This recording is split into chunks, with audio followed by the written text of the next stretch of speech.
Welcome back, my friends. It is time for the Morning Mindset. I thank you for joining me in this short little 4 or 5 minutes that we have to get our minds aligned with the truth of God. I wonder if you are aware that I'm now producing longer forms of content for those who become partners. It's my way of saying thank you.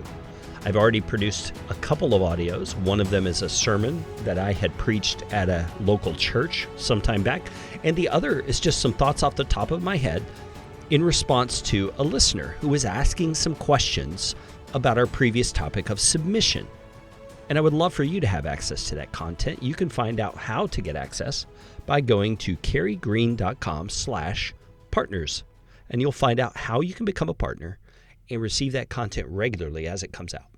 Now, we are in 1 Peter chapter 3, and Peter has just told us that there is a blessing that comes when we are mistreated, when evil conduct is done toward us, or reviling is the word he uses. So that's like someone saying evil about us or slandering us, those kinds of things.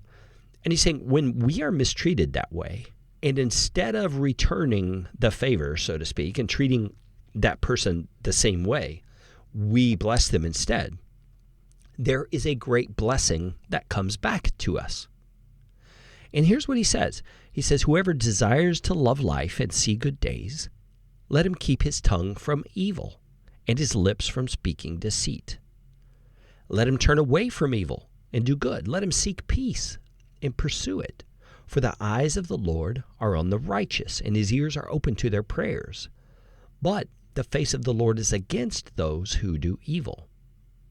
Now, this is a quotation from the Old Testament, and Peter is using it to kind of pull back the curtain and show us what's going on behind the scenes in these kinds of situations. You see, on our level, all we're seeing is somebody doing bad to us, and we're to respond well to them.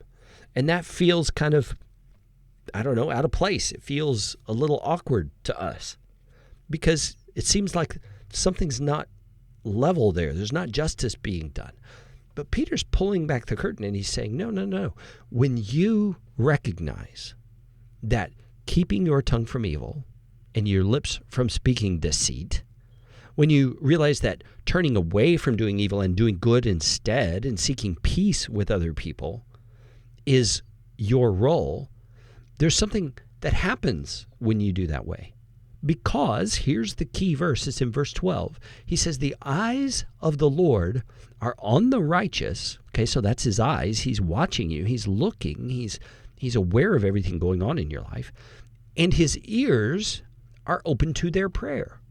So he's not only watching you, he's listening for your cries for help, your cries for mercy. But then he gives us another picture to think about. He says, but the face of the Lord is against those who do evil. So do you see what Peter's done? He's showing us behind the scenes in that situation that seems so unjust. God is looking on you with favor, and he is listening to you as you pray. And the implication, he's going to answer. But he's got his face turned against those who are doing the evil. You see, there is a principle here that we need to understand. And it's found also in 1 Peter 5:5, which we're going to get to in a bit. And that is this: God opposes the proud, but gives grace to the humble. To use a little bit different words based on the context here, he's saying God opposes the unrighteous or the evil person, but gives grace to the righteous person. And so I don't know about you, but it's very helpful for me to know that that's what's going on behind the scenes when I'm being mistreated. God is not looking at this thing and saying, oh no, my servant's being mistreated. What's going to happen? How can this be fixed? God is saying, no, I'm on their side. I'm watching over them. I'm listening for their prayers, and I'm going to take action.